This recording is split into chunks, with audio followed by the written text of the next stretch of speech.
Hello, this is Barry Evans with Penn State University.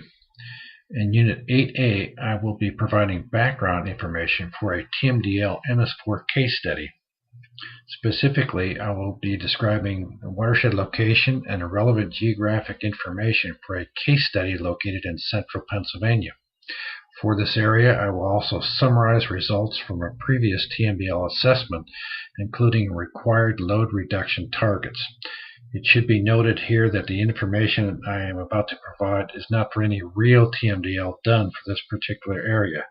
Rather, the data described have been compiled to represent typical conditions for such a study done in Pennsylvania and to illustrate how MapShed can be used for this particular type of application.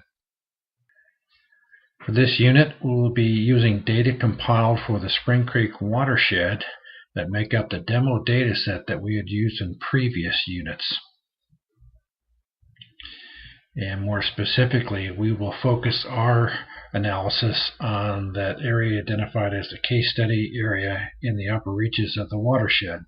This particular subwatershed has a mixture of urban and rural land or agricultural land categories to which different BMPs can be applied for the purposes of simulating pollutant load reductions. The name of this subwatershed is the Big Hollow watershed, and the watershed ID associated with this area is 7238. As we have seen in previous units, this number is associated with all the input and output files that are created using MapShed and the GWFE model. For the purposes of our case study, we will assume that we are working on behalf of Patton Township, whose geographic extent is shown by the shaded area on this slide. As also can be seen from this slide, Patton Township covers about a third or a little more of the Big Hollow watershed. This next slide shows a map of urbanized areas as defined by the US EPA using recent census data. These are areas for which waste load allocations are typically developed as part of the TMDL process. In developing a watershed improvement plan, municipalities such as Patton Township are responsible for implementing BMPs and other measures to reduce pollutant loads from these areas as required by the TMDL. As also shown in this slide, Patton Township has two urbanized areas. One to the east is in the Big Hollow subwatershed, and one to the west is in a different subwatershed. As a result of previous TMDL work completed in the watershed, the following conditions are assumed to apply. First, the streams in the Big Hollow subwatershed have been determined to be impaired by excess sediment. The baseline sediment load as a result of previous modeling has been estimated to be 2,721 tons per year, and the waste load allocation assigned to the Big Hollow watershed has been set at 2,122 tons per year. The sediment target reduction goal can therefore be calculated as the baseline load minus the waste load allocation, which is equal to 599 tons per year. This represents a 22% reduction in sediment in the watershed. As a result of this earlier TMDL work, the baseline load for Patton Township has been estimated to be 619 tons per year.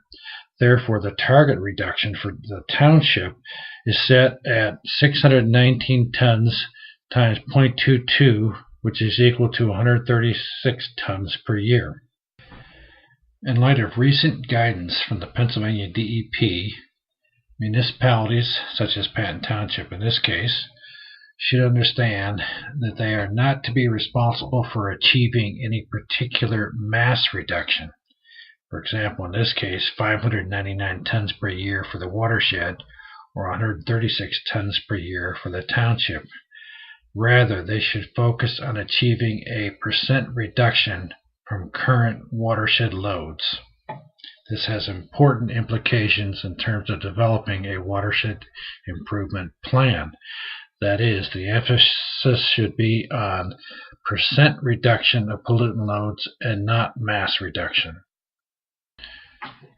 This last slide illustrates the modeling strategy that we will use for this particular case study, but which can be used for other similar situations. We will first use MapShed to create an input file for the GWLFE model for the watershed of interest, in this case the Big Hollow subwatershed. We will then run the GWLFE model to estimate new baseline loads, in other words, the loads without any proposed BMPs.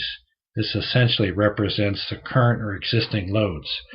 We will then develop different BMP scenarios in GWLFE using the BMP editor tool and iteratively run the model until the target load reduction, in this case 22% reduction goal, has been achieved.